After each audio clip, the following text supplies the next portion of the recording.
പിതാവിനും പുത്രനും പരിശുദ്ധാത്മാവിനും സ്തുതി. ആദ്യം മുതൽ തൻ്റെ കരുണയും മനോഗണവും എന്നേക്കും ഉണ്ടായിരിക്കുമാറാകട്ടെ. ആമേൻ. കർത്താവിൽ പ്രിയ ദൈവജനമേ, അനുഗ്രഹീതമായ ഈ നല്ല സമയത്തിനായി കർത്താവിനെ മഹത്വപ്പെടുത്താം. ദൈവമക്കൾ ദൈവത്തെ ആരാധിക്കണം. ദൈവത്തിൻ്റെ ആഗ്രഹം അതാണ്. ദൈവമക്കൾ അവരുടെ ആരാധന കേൾക്കുവാൻ കർത്താവ് കാതോർത്തിരിക്കുന്നുണ്ട്. 1 യോഹന്നാൻ്റെ പുസ്തകം ലേഖനത്തിൻ്റെ 3-ാം അധ്യായം അതിൻ്റെ 1-ാമത്തെ വാക്യത്തിൽ ഇങ്ങനെ പറയുന്നു: നാം ദൈവമക്കളാണ്. നാം ദൈവമക്കളെന്ന് വിളിക്കപ്പെടുവാൻ ഭാഗ്യം ലഭിച്ചവരാണ്. ആ ദൈവമക്കളാകുന്ന നമ്മൾ ദൈവത്തെ ആരാധിക്കേണ്ടവരാണ്.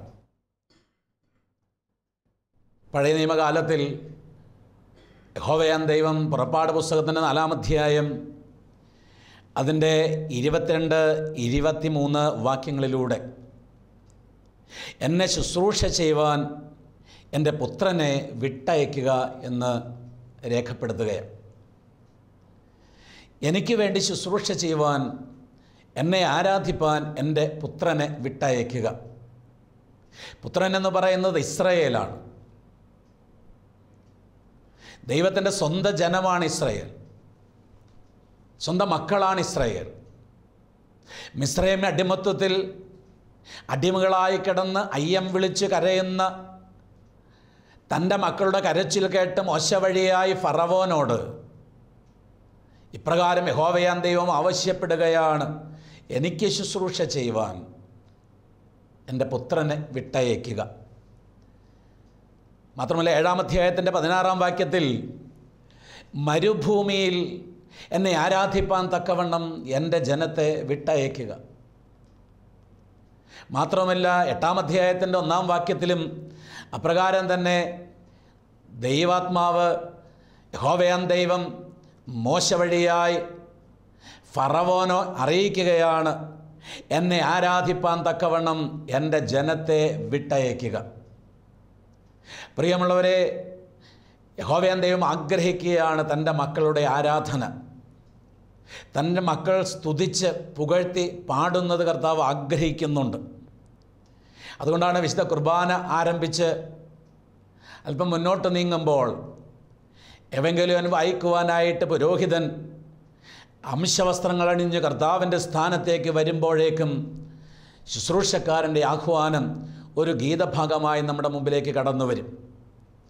അതിപ്രകാരം നമ്മളെല്ലാവരും ചേർന്ന് ശബ്ദമുയർത്തി പാടാറുണ്ട്: ഹല്ലേലൂയ ഹല്ലേലൂയ, സ്തുതിയാം ബലികളെ അർപ്പിപ്പീൻ, കർത്താവിന് പ്രിയരെ നിങ്ങൾ ശുചിയേറും കാഴ്ചകളോടെ.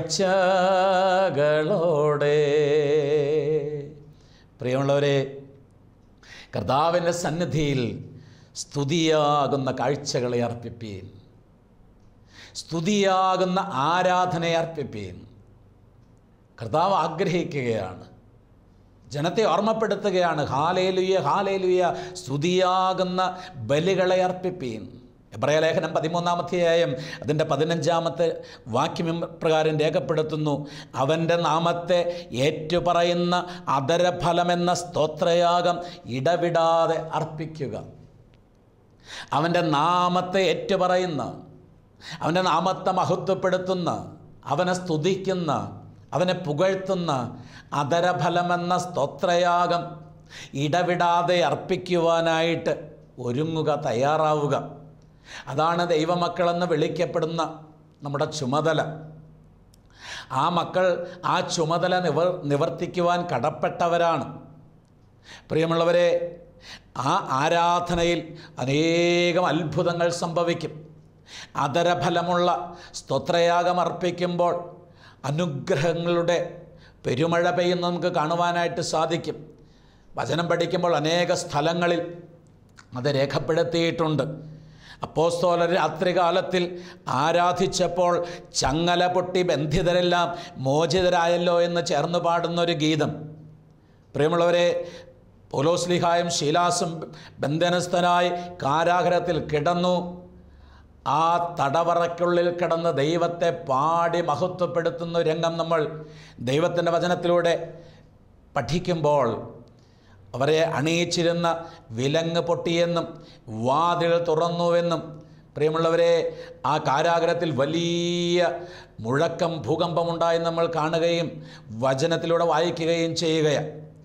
ദൈവസ്തുതി പുറപ്പെടുന്നിടത്തൊക്കെയും അത്ഭുതങ്ങളുണ്ടാകും. ദൈവത്തെ മഹത്വപ്പെടുത്തുന്നിടത്ത് അത്ഭുതമുണ്ടാകും. പ്രിയമുള്ളവരെ, അതുകൊണ്ടാണ് പഴമവായനയുടെ മുമ്പിലേക്ക് വരുമ്പോൾ നീതിമാന്മാരുടെ കൂടാരത്തിൽ മഹത്വത്തിൻ്റെയും രക്ഷയുടെയും ശബ്ദമെന്ന് പറയുന്നത് നമ്മൾ വായിക്കുന്നത്. കർത്താവിനെ മഹത്വപ്പെടുത്തുന്ന ശബ്ദം, കർത്താവിൻ്റെ രക്ഷയെക്കുറിച്ച് ഘോഷിക്കുന്ന ശബ്ദം, അത് നീതിമാന്മാരുടെ കൂടാരത്തിൽ അതുണ്ടാകണം. ദൈവമക്കളുടെ കൂടാരത്തിലുണ്ടാകണം. അത് മക്കളുടെ ഭവനത്തിലുണ്ടാകണം. ആരാധന ഉണ്ടാകണം. വിശുദ്ധ കുർബാനയുടെ മധ്യത്തിലേക്ക് കടന്നു വരുമ്പോൾ അവിടെയും അത് ഉണ്ടാകണം. പലപ്പോഴും ശ്രദ്ധിക്കുമ്പോൾ അറിയാം, ഒരു പ്രാർത്ഥനയുടെ സമാപനത്തിൽ പുരോഹിതൻ ചൊല്ലി അവസാനിപ്പിക്കുന്ന ഒരു പ്രാർത്ഥനയോട് ചേർത്ത് ഒരാമീൻ പോലും പറയാതെ ചുണ്ടു ചേർത്ത് പിടിച്ചു നിൽക്കുന്ന അനേകരെ കാണുവാൻ സാധിച്ചിട്ടുണ്ട്. ഒരാമീൻ പോലും പറഞ്ഞു കൊടുക്കില്ല. അനേകം ആഹ്വാനങ്ങളുണ്ട് വിശുദ്ധ കുർബാനയുടെ മധ്യത്തിൽ. സമയാസമയങ്ങളിൽ ഒന്നുകിൽ ശുശ്രൂഷകനോ അല്ലെങ്കിൽ ബലിയർപ്പിക്കുന്ന പുരോഹിതനോ അത് നമ്മെ ഓർമ്മപ്പെടുത്തും. ആ ഓർമ്മപ്പെടുത്തലൊക്കെയും നമ്മളതപ്രകാരം ചെയ്യേണ്ടതിലേക്കാണ്. ആമീൻ പറയേണ്ടിടത്ത് ആമീൻ പറയുവാനും, ബാറഖ്മോർ പറയേണ്ടിടത്ത് ബാറഖ്മോർ പറയുവാനും, സ്തൗമൻ കാലോസ് പറയുന്നിടത്ത് ശ്രദ്ധാപൂർവം നല്ലവണ്ണം നിൽക്കുവാനും പ്രിയമുള്ളവരെ നമ്മൾ ശ്രദ്ധിക്കണം. തലവണങ്ങി നിൽക്കേണ്ടിടത്ത് തലവണങ്ങണമെന്നുള്ള ചിന്ത പലർക്കും അറിയത്തില്ല ഈ കാലഘട്ടത്തിൽ. പ്രിയമുള്ളവരെ, ഓർക്കുക, ദൈവത്തെ ആരാധിക്കുവാൻ എങ്ങനെ ആരാധിക്കണം, ഏത് വിധത്തിൽ ആരാധിക്കണമൊക്കെയും സമയാസമയങ്ങളിൽ കാലാകാലങ്ങളിൽ ദൈവത്തിൻ്റെ ആത്മാവ് നമുക്ക് ബോധ്യം തന്നിട്ടുണ്ട്. പ്രിയമുള്ളവരെ, എങ്ങനെ ആരാധിക്കണമെന്ന് യൂതിത്തിൻ്റെ പുസ്തകം 5-ാം അധ്യായത്തിൻ്റെ 8-ാം വാക്യത്തിൽ രേഖപ്പെടുത്തുകയാണ്. പൂർവികന്മാരുടെ അല്ലെങ്കിൽ അറിയായ്മയുടെ നാളുകളിൽ ജീവിച്ചവർ ചെയ്തു പോയ പാപത്തിൻ്റെ വഴിയിൽ നിന്ന് വിട്ടുപിരിഞ്ഞ് ആ മാർഗങ്ങൾ ഉപേക്ഷിച്ച് തങ്ങൾക്ക് അറിയുവാനിടയായ സ്വർഗസ്ഥനായ ദൈവത്തെ ആരാധിച്ചുവെന്ന്. പ്രിയമുള്ളവരെ, ഇപ്രകാരം രേഖപ്പെടുത്തുന്നു, പൂർവികരായിരിക്കുന്നവർ ചെയ്തു പോയ ചില പ്രവർത്തനങ്ങൾ അത് ആത്മീയമായ വഴിയായിരുന്നില്ല. പക്ഷെ അവർ ചിലർ തെറ്റിദ്ധരിച്ച് ചില പ്രവർത്തനങ്ങളൊക്കെ കാട്ടിക്കൂട്ടി. അത് ദൈവവചനത്തിന് വിരുദ്ധവും ആരാധനയിൽ നിന്ന് പുറത്തും കടക്കുന്ന ചില പ്രവർത്തനങ്ങളായിരുന്നു. ഇവിടെ പറയുന്നു, ആ മാർഗങ്ങൾ ഉപേക്ഷിച്ച് തങ്ങൾക്ക് അറിയുവാനിടയായ സ്വർഗസ്ഥനായ ദൈവത്തെ ആരാധിച്ചു. കർത്താവിനെ മനസ്സിലാക്കി, കർത്താവിൻ്റെ മഹത്വം മനസ്സിലാക്കി, അവൻ്റെ ആരാധിക്കേണ്ട കാര്യങ്ങൾ മനസ്സിലാക്കി, ആരാധിച്ചപ്പോൾ കിട്ടിയ അനുഭവങ്ങൾ മനസ്സിലാക്കി. പ്രിയമുള്ളവരെ, അവർ ദൈവത്തെ ആരാധിച്ചുവെന്ന് യുദ്ധത്തിൻ്റെ പുസ്തകത്തിലൂടെ നമ്മൾ വായിക്കുമ്പോൾ പ്രിയമുള്ളവരെ ഓർക്കുക, ചിലതെല്ലാം നമ്മൾ ഉപേക്ഷിക്കേണ്ടിയിരിക്കുന്നു. ദൈവഹിതത്തിനെതിരായിട്ടുള്ള, ദൈവവചനത്തിന് എതിരായിട്ടുള്ള, ദൈവ ആരാധനയ്ക്ക് വിരുദ്ധമായിട്ടുള്ള ചിലതെല്ലാം നമ്മൾ മാറ്റിവെക്കേണ്ടിയിരിക്കുന്നു. പ്രിയമുള്ളവരെ, യേശു തമ്പുരാനെ അന്വേഷിച്ച് ഇറങ്ങി പുറപ്പെട്ട വിദ്വാൻമാർ ഹെരോദാവിൻ്റെ സന്നിധിയിൽ കടന്നു ചെന്നു. യഹൂദന്മാരുടെ രാജാവായി പിറന്നവൻ എവിടെയെന്ന് ചോദിച്ചു. അവിടെയല്ലെന്ന് മനസ്സിലാക്കി വീണ്ടും കർത്താവിൻ പിറന്ന സ്ഥലം അന്വേഷിച്ച് പോകുമ്പോൾ കണ്ടുപിടിച്ചാൽ മടങ്ങി വരണം, എനിക്ക് കൂടെ പോയി ആരാധിപ്പാൻ എന്നുള്ള ആ ചിന്ത ഓർമ്മപ്പെടുത്തിയ ഹെരോദാവിൻ്റെ അടുക്കിലേക്ക് പിന്നെ ഈ വിദ്വാൻമാർ മടങ്ങിപ്പോയതായി കാണുന്നില്ല. കാരണം അവരെ ആത്മാവ് ബോധിപ്പിച്ചു, ബോധ്യം കൊടുത്തു, നിങ്ങൾ വേറെ വഴിയായി പോവുക. കാരണം കർത്താവിനെ കണ്ടെത്തിയവൻ, കർത്താവിനെ കർത്താവിൻ്റെ രക്ഷിതമായി സ്വീകരിച്ചവൻ, കർത്താവിൻ്റെ വചനം ഹൃദയത്തോട് ചേർത്ത് പിടിച്ചു ജീവിക്കുന്നവൻ വേറെ വഴി സഞ്ചരിക്കണം. പഴയ വഴിയിലൂടെ, അരുതാത്ത വഴിയിലൂടെ ഏതെങ്കിലും ആരെങ്കിലും നമുക്ക് ബോധ്യങ്ങൾ തന്നിട്ടുണ്ടെങ്കിൽ ആ വഴിയിലൂടെയല്ല. പരിശുദ്ധ സഭ പഠിപ്പിക്കുന്ന ദൈവത്തിൻ്റെ വചനാധിഷ്ഠിതമായ പഠനമനുസരിച്ച് ദൈവത്തിൻ്റെ കൽപ്പനകൾ ബോധ്യം നൽകുന്ന ആ വഴിയിലൂടെ ദൈവത്തിൻ്റെ വചനത്തിന് അനുരൂപരായി ജീവിക്കുവാൻ നമുക്ക് സാധിക്കണം. ആ വിധത്തിലൂടെ പോയി ഒരാരാധന എന്ന് പറയുന്നതാകണം നമ്മുടെ ജീവിതത്തിൻ്റെ ശീലം. പ്രിയമുള്ളവരെ, അവർ പൂർവികന്മാരുടെ തെറ്റായ മാർഗങ്ങൾ ഉപേക്ഷിച്ച് തങ്ങൾക്ക് അറിയുവാനിടയായ സ്വർഗസ്ഥനായ ദൈവത്തെ ആരാധിച്ചു. അവർ ചില തെറ്റായ ചിന്തകൾ ഉപേക്ഷിച്ചു ദൈവത്തെ ആരാധിച്ചു. മാത്രമല്ല, അവർ അറിഞ്ഞ് ആരാധിച്ചു. അവർ ഞാനാണ് നിൻ്റെ ദൈവമെന്ന ചിന്ത അവരെ ഭരിക്കുന്ന വിധത്തിൽ അവരാരാധിച്ചു. യെശയ്യാ പ്രവാചകൻ്റെ പുസ്തകം 43-ാം അധ്യായത്തിൻ്റെ 10, 11, 12, 13 വാക്യങ്ങളിലൂടെ ചില ചിന്തകൾ നമുക്ക് ആരാധനയോട് ബന്ധപ്പെട്ട് നമുക്ക് തരികയാണ്. നിങ്ങൾ അറിഞ്ഞ് എന്നെ വിശ്വസിക്കുകയും ഞാൻ ആകുന്നു എന്ന് ഗ്രഹിക്കുകയും ചെയ്യേണ്ടതിന് നിങ്ങൾ എൻ്റെ സാക്ഷികളും ഞാൻ തിരഞ്ഞെടുത്തിരിക്കുന്ന എൻ്റെ ദാസനും ആകുന്നു എന്ന് യഹോവയുടെ അരുളപ്പാട്. എനിക്ക് മുമ്പേ ഒരു ദൈവവും ഉണ്ടായിട്ടില്ല, എൻ്റെ ശേഷം ഉണ്ടാവുകയുമില്ല. ഞാൻ തന്നെ യഹോവ, ഞാനല്ലാതെ ഒരു രക്ഷിതാവുമില്ല. നിങ്ങളുടെ ഇടയിൽ ഒരു അന്യദേവനില്ല. ഞാൻ തന്നെ പ്രസ്താവിക്കുകയും രക്ഷിക്കുകയും കേൾപ്പിക്കുകയും ചെയ്തത്. അതുകൊണ്ട് നിങ്ങൾ എൻ്റെ സാക്ഷികളെന്ന് യഹോവയുടെ അരുളപ്പാട്. ഞാൻ ദൈവം തന്നെ, ഇന്നും ഞാൻ അനന്യൻ തന്നെ. പ്രിയമുള്ളവരെ, യഹോവയാം ദൈവം തന്നെ എന്ന് പരിചയപ്പെടുത്തുകയാണ്. തന്നെ അറിഞ്ഞാരാധിക്കേണ്ടതിന്, ഞാൻ ആരാണെന്ന ബോധ്യം തരേണ്ടതിന് ചില ബോധ്യങ്ങൾ ഈ ഭാഗത്ത് ചേർത്ത് വെച്ച് തരികയാണ്. യെശയ്യാ പ്രവാചകൻ 43-ന്റെ 10 മുതലുള്ള ഭാഗങ്ങളിലൂടെ. പക്ഷേ പല മനുഷ്യരും പല ജനവും ആ ചിന്തകൾ മറന്നു, സത്യദൈവത്തെ മറന്ന് ലോകപരമായ വഴികളിലൂടെ പോവുകയാണ്. അറിയാതെ തന്നെ അന്യ ദൈവ ആരാധനയിലേക്ക് കടന്നു പോവുകയാണ്. അതൊക്കെയും നമ്മെ ദൈവസന്നിധിയിൽ നിന്ന് തള്ളിക്കളയും എന്ന് തിരിച്ചറിയുക. സത്യത്തിലും ആത്മാവിലുമാണ് ദൈവമക്കൾ ദൈവത്തെ ആരാധിക്കേണ്ടതെന്ന് യോഹന്നാൻ ശ്ലീഹായുടെ പുസ്തകം 4-ാം അധ്യായത്തിൻ്റെ 22, 23, 24 വാക്യത്തിലൂടെ നമുക്ക് കേൾക്കുവാൻ സാധിക്കും. സത്യത്തിലും ആത്മാവിലും അവനെ ആരാധിക്കണം. പ്രിയമുള്ളവരെ, ആ സത്യത്തിലുള്ള ആരാധന, ആത്മാവിലുള്ള ആരാധന പലർക്കും അറിയത്തില്ല.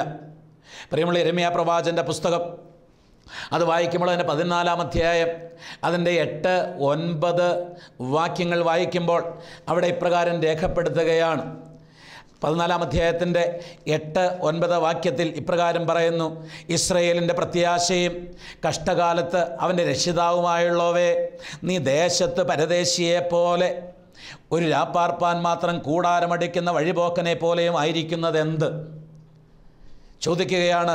ഇസ്രായേലിൻ്റെ പ്രത്യാശയും കഷ്ടകാലത്ത് അവൻ്റെ രക്ഷിതാവുമായുള്ളവേ, നീ ദേശത്ത് പരദേശിയെപ്പോലെയും ഒരു രാപ്പാർപ്പാൻ മാത്രം കൂടാരമടിക്കുന്ന വഴിപോക്കനെ പോലെയും ആയിരിക്കുന്നത് എന്ത്? ഭ്രമിച്ചുപോയ പുരുഷനെ പോലെയും രക്ഷിപ്പാൻ കഴിയാത്ത വീരനെ പോലെയും ആയിരിക്കുന്നത് എന്ത്? പ്രിയമുള്ളവരെ, ഒരു സംശയം യഹോവയോട് ചോദിക്കുക, നീ എന്താണിപ്പോൾ ഒന്നും പ്രവർത്തിക്കാത്തത്, ഒരു അപരിചിതനെ പോലെ നിൽക്കുന്നത് എന്ത് എന്ന് ചോദിക്കുമ്പോൾ, പ്രിയമുള്ളവരെ, അതിൻ്റെ 12-ാം അധ്യായത്തിൻ്റെ 2-ാം വാക്യത്തിൽ ഇപ്രകാരം പറയുന്നു: നീ അവരെ നട്ട് അവർ വേരൂന്നി വളർന്ന് ഫലം കായ്ക്കുന്നു. അവരുടെ വായിൽ നീ സമീപസ്ഥനായും അന്തരംഗത്തിൽ ദൂരസ്ഥനായും ഇരിക്കുന്നു. എന്നാൽ യഹോവേ, എന്നെ നീ അറിയുന്നു, നീ എന്നെ കണ്ട് നിൻ്റെ സന്നിധിയിൽ എൻ്റെ ഹൃദയത്തെ ശോധന ചെയ്യുന്നു. പ്രിയമുള്ളവരെ, അവരുടെ വായിൽ നീ സമീപസ്ഥനായിട്ടിരിക്കുകയാണ്, പക്ഷെ ഹൃദയത്തിലില്ലെന്ന്. ഒത്തിരി പേരുടെ വായിലുണ്ട്, പക്ഷെ ഹൃദയത്തിലില്ല. ചിലർ ദൈവത്തെക്കുറിച്ച് പറഞ്ഞു നടക്കും, ചില ദൈവ വഴിയിലാണെന്ന് പറയും, ചിലപ്പോൾ ദൈവ മക്കളാണെന്ന് പറയും. പക്ഷേ ഈ ലോകത്തിലെ ഏതെങ്കിലും കാര്യസാധ്യത്തിനോ ഭൗതികമായ ഏതെങ്കിലും താല്പര്യങ്ങളോ മുൻനിർത്തിയാണ് അത് പറയുന്നതെങ്കിൽ അവരുടെ പലരുടെയും മനസ്സിൽ, ഹൃദയത്തിൽ നീ ഇല്ല എന്നവിടെ രേഖപ്പെടുത്തുകയാണ്. കർത്താവില്ല എന്ന് ചിലരുടെ മനസ്സിലേക്ക് നോക്കിയിട്ട് മനസ്സിലാവുകയാണ്. പ്രിയമുള്ളവരെ, കർത്താവിലുള്ള ആരാധന ആത്മാവിലും സത്യത്തിലുമാണ് ആരാധിക്കേണ്ടത്. ആത്മാവിലുള്ള ആരാധന അത് കർത്താവ് പ്രിയപ്പെടുന്ന ആരാധനയാണ്. പ്രിയമുള്ളവരെ, ചിലർക്ക് ഈ കാലഘട്ടത്തിൽ ആരാധന മാറിപ്പോയി. റോമാലേഖനത്തിൻ്റെ 1-ാം അധ്യായത്തിൻ്റെ 21-ാമത്തെ വാക്യത്തിലൂടെ അപ്പോസ്തലനായ പൗലോസ്ലീഹ രേഖപ്പെടുത്തുകയാണ്. റോമാലേഖനത്തിൻ്റെ 1-ാം അധ്യായത്തിൻ്റെ 21-ാമത്തെ വാക്യത്തിൽ പറയുന്നു, ദൈവത്തിന് തക്കവണ്ണമുള്ളതായ ഒരു മഹത്വം കൊടുക്കുവാൻ ഇന്ന് പലർക്കും സാധിക്കാതെ പോവുകയാണ്. ദൈവത്തിന് തക്കവണ്ണമുള്ളൊരു മഹത്വം കൊടുക്കുന്നില്ല. അവർ ദൈവത്തെ അറിഞ്ഞിട്ടും അവന് ദൈവമെന്ന് ഓർത്ത് മഹത്വീകരിക്കുകയോ നന്ദി കാണിക്കുകയോ ചെയ്യാതെ തങ്ങളുടെ നിരൂപണങ്ങളിൽ വ്യർത്ഥരായിത്തീർന്നു. അവരുടെ വിവേകമില്ലാത്ത ഹൃദയം ഇരുണ്ടുപോയി. ജ്ഞാനികളെന്ന് പറഞ്ഞുകൊണ്ട് അവർ മൂഢരായിപ്പോയി. അക്ഷയനായ ദൈവത്തിൻ്റെ തേജസ്സിനെ അവർ ക്ഷയമുള്ള മനുഷ്യർ, പക്ഷി, നാൽക്കാലി, ഇഴജാതി എന്നിവയുടെ രൂപം സാദൃശ്യമായി മാറ്റിക്കളഞ്ഞുവെന്ന്. പ്രിയമുള്ളവരെ ഓർക്കുക, ദൈവത്തിന് മഹത്വം കൊടുക്കുന്നില്ല. അതുകൊണ്ടാണ് അനേകരുടെ ജീവിതത്തിൽ ഇന്നും പ്രകാശം ലഭിക്കാതിരിക്കുന്നത്, അനേകരുടെ ജീവിതത്തിൽ അനുഗ്രഹം ലഭിക്കാതിരിക്കുന്നത്. സത്യദൈവത്തെ അറിഞ്ഞിട്ടില്ല, അറിഞ്ഞ ദൈവത്തെ ആരാധിക്കുന്നില്ല. അറിഞ്ഞ ദൈവം സത്യദൈവമാണെന്ന് തിരിച്ചറിഞ്ഞിട്ടും വേറെ വഴിയായി കടന്നു പോവുകയാണ്. പ്രിയമുള്ളവരെ ഓർത്തുകൊള്ളുക, റോമാലേഖനത്തിലൂടെ പൗലോസ്ലീഹ ഓർമ്മപ്പെടുത്തുന്ന ആ ചിന്ത നമ്മെ ഭരിക്കുമാറാകട്ടെ. യെശയ്യാ പ്രവാചകന്റെ പുസ്തകത്തിൽ 6-ാം അധ്യായത്തിൻ്റെ 1-ാമത്തെ വാക്യം മുതൽ 4-ാം വാക്യം വരെയും വരുമ്പോൾ നമുക്ക് ദൈവത്തെ ആരാധിക്കുന്ന മാലാഖമാരുടെ സംഘത്തെ നമുക്ക് കാണുവാനായിട്ട് സാധിക്കും. ഉസിയ രാജാവ് മരിച്ച ആണ്ടിൽ ഉയർന്നും പൊങ്ങിയുമിരിക്കുന്ന സിംഹാസനത്തിൽ ഇരിക്കുന്ന ഈ ദൈവമായ കർത്താവിനെ നമുക്ക് കാണുന്ന ഒരു കാഴ്ച നമുക്ക് കാണുവാൻ സാധിക്കും. അവിടെ മാലാഖമാർ പറന്നു നിന്ന് ദൈവത്തെ ആരാധിക്കുന്ന ഒരു കാഴ്ച നമുക്ക് കാണുവാനായിട്ട് സാധിക്കും. വിശുദ്ധ കുർബാനയുടെ മധ്യത്തിൽ അനുഗ്രഹമായി അത് ചേർത്ത് വയ്ക്കുകയാണ്. വിശുദ്ധ കുർബാനയുടെ മധ്യത്തിലേക്ക് അനുഗ്രഹമായി അത് ചേർത്ത് വയ്ക്കുന്നു. അവിടെ അതിൻ്റെ 2-ാമത്തെ വാക്യം 6-ാം അധ്യായത്തിൻ്റെ 2-ാമത്തെ വാക്യപ്രകാരം പറഞ്ഞു, സാറാഫുകൾ അവന് ചുറ്റും നിന്നു, ഓരോരുത്തന് 6 ചിറകുണ്ടായിരുന്നു. 2 കൊണ്ട് അവർ കാൽ മൂടി, 2 കൊണ്ട് മുഖം മൂടി, 2 കൊണ്ട് പറന്ന് ഒരുത്തനോടൊരുത്തൻ സൈന്യങ്ങളുടെ യഹോവ പരിശുദ്ധൻ പരിശുദ്ധൻ പരിശുദ്ധൻ എന്ന് ആർത്ത് അട്ടഹസിക്കുന്നു. വിശുദ്ധ കുർബാനയുടെ മധ്യത്തിലേക്ക് കടന്നു വരുമ്പോൾ, ആരാധന കേന്ദ്രസ്ഥാനത്തേക്ക് ചേർന്ന് നിൽക്കുമ്പോൾ, മധ്യഭാഗത്തേക്ക് കടന്നു നിൽക്കുമ്പോൾ ഇതേ ആരാധനയാണ് ദേവാലയത്തിൽ നിന്ന് ഉയരുന്നത്. പക്ഷേ പലരുടെയും ഹൃദയത്തിലൊരു അനക്കം പോലും ആ കാര്യം കേൾക്കുമ്പോൾ ഉണ്ടാകുന്നില്ല. ദൈവത്തെ സ്തുതിക്കുന്ന, നേരിട്ട് സ്തുതിക്കുന്ന ആ സാഹചര്യമുണ്ടായിട്ടും ഒരാൾ പോലും അനേകർ പോലും വാതുറക്കാതിരിക്കുന്ന സന്ദർഭങ്ങൾ കാണുവാനായിട്ട് സാധിക്കും. പ്രിയമുള്ളവരെ, വിശുദ്ധ കുർബാനയുടെ മധ്യത്തിൽ യാക്കോബ് ശ്ലീഹായുടെ തക്സയിൽ രേഖപ്പെടുത്തുന്നു, അല്ലെങ്കിൽ വിശുദ്ധ കുർബാന നമുക്ക് ഇപ്രകാരം കേൾക്കുവാനായിട്ട് സാധിക്കും, ഈ സമയത്ത് നാം എല്ലാവരുടെയും ബോധങ്ങളും വിചാരങ്ങളും ഹൃദയങ്ങളും ദൈവമായ കർത്താവിങ്കൽ ഇരിക്കണമെന്ന്. നമ്മുടെ എല്ലാവരുടെയും ബോധവും വിചാരവും ഹൃദയം കർത്തൃസന്നിധിയിലേക്ക് കടന്നു ചെല്ലണം. അത് ഉയരത്തിലേക്ക് കടന്നു ചെല്ലണം. പിതാവാൻ ദൈവത്തിൻ്റെ വലതുഭാഗത്തിരിക്കുന്ന മശിഹാ തമ്പുരാനിലായിരിക്കണം. ആ വിധത്തിൽ ആരാധനയ്ക്ക് വേണ്ടി ഒരുവൻ മാനസികമായി ആത്മീകമായി തയ്യാറെടുക്കുമ്പോൾ അവൻ്റെ നാവും അവനെ സ്തുതിപ്പാൻ തക്കവണ്ണം തയ്യാറാകും. നമ്മുടെ ബോധവും വിചാരവും സ്വർഗത്തിലേക്ക് ഉയരണം. സ്വർഗത്തിൽ പിതാവിൻ്റെ സന്നിധിയിലേക്ക് കടന്നു ചെല്ലണം. പിതാവാൻ ദൈവത്തിൻ്റെ വലതുഭാഗത്തിൻ്റെ പുത്രനിലേക്ക് കടന്നു ചെല്ലണം. വെളിപ്പാട് പുസ്തകത്തിലൂടെ രേഖപ്പെടുത്തുന്ന 4-ാം അധ്യായത്തിൻ്റെ 1-ാമത്തെ വാക്യം മുതൽ യോഹന്നാൻ ശ്ലീഹ കണ്ട ദർശനത്തിലൂടെ കാണുന്ന ആ സ്വർഗീയ അനുഭവത്തിൻ്റെ നടുവിലേക്ക് മനസ്സുകൊണ്ടൊന്ന് കടന്നു നിൽക്കുമ്പോൾ അവിടെ നമുക്ക് യെശയ്യാ പ്രവാചകന്റെ പുസ്തകത്തിൽ കാണുന്ന ആ രംഗം കാണുവാനായിട്ട് സാധിക്കും. പ്രിയമുള്ളവരെ, മാലാഖമാർ മാലാഖമാർ എന്നാരംഭിക്കുന്ന ആ പ്രാർത്ഥനയുടെ ഭാഗത്തോട് ചേർത്ത് വെച്ച് ആയവനെ നമുക്ക് മഹത്വപ്പെടുത്താമെന്ന് പുരോഹിതൻ അവിടെ ചൊല്ലി അവസാനിപ്പിക്കുമ്പോൾ ചേർന്ന് ചൊല്ലുന്ന പ്രാർത്ഥനയുടെ ശബ്ദമുയർത്തി സ്വർഗത്തോളം എത്തുന്ന വിധത്തിൽ ചൊല്ലുവാൻ നാം കടപ്പെട്ടവരാണ്. ആരാധന സ്വർഗത്തിലേക്ക് ഉയരണം. ധൂപമുയരുന്നത് പോലെ നമ്മുടെ പ്രാർത്ഥന സ്വർഗത്തിലേക്ക് ചെല്ലണം. അത് സന്ധ്യയുടെ യാഗമായി തീരണം.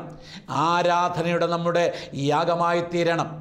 അധരഫലമെന്ന സ്തോത്രയാഗമാകുന്ന ബലിയായി അത് തീരേണ്ടിയിരിക്കുന്നു. പ്രിയമുള്ളവരെ, അതുകൊണ്ട് നാം ഓർക്കുക, ദൈവത്തെ ആരാധിക്കുന്ന, ദൈവത്തെ മഹത്വപ്പെടുത്തുന്ന, ശബ്ദമുയർത്തി കർത്താവിനെ ആരാധിക്കുന്ന ദൈവജനമായി തീരണം. ഒരു ആരാധനയുടെ നടുവിൽ, ഒരു കുർബാനയുടെ നടുവിൽ, സന്ധ്യയുടെ പ്രാർത്ഥനയുടെ നടുവിൽ ചേർന്നിരുന്ന് കുടുംബ പ്രാർത്ഥന നടത്തുമ്പോഴാണെങ്കിലും എല്ലാവരും ചേർന്ന് ശബ്ദമുയർത്തി പ്രാർത്ഥിക്കുന്നൊരു ശീലമുണ്ടാകണം.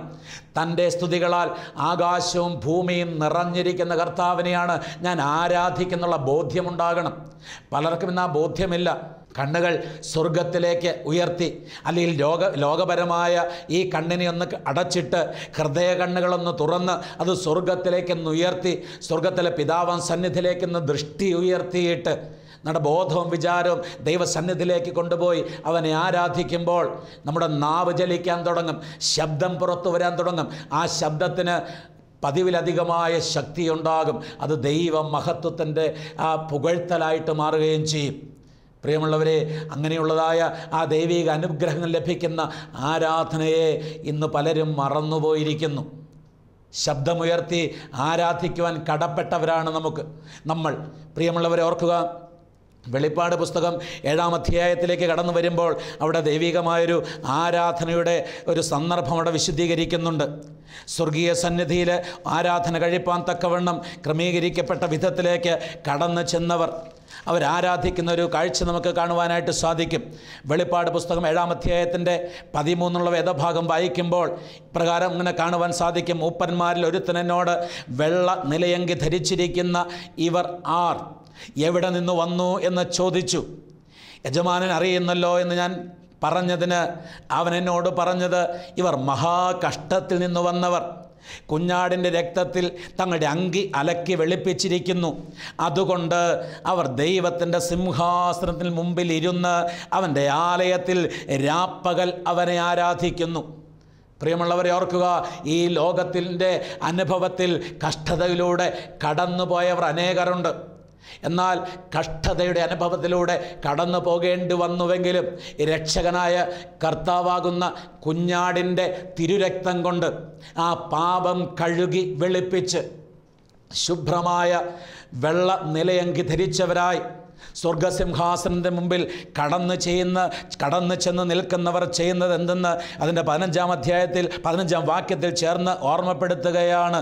അവർ ദൈവത്തിൻ്റെ സിംഹാസനത്തിൻ്റെ മുമ്പിലിരുന്ന് അവൻ്റെ ആലയത്തിൽ രാപ്പകൽ അവനെ ആരാധിക്കുന്നു.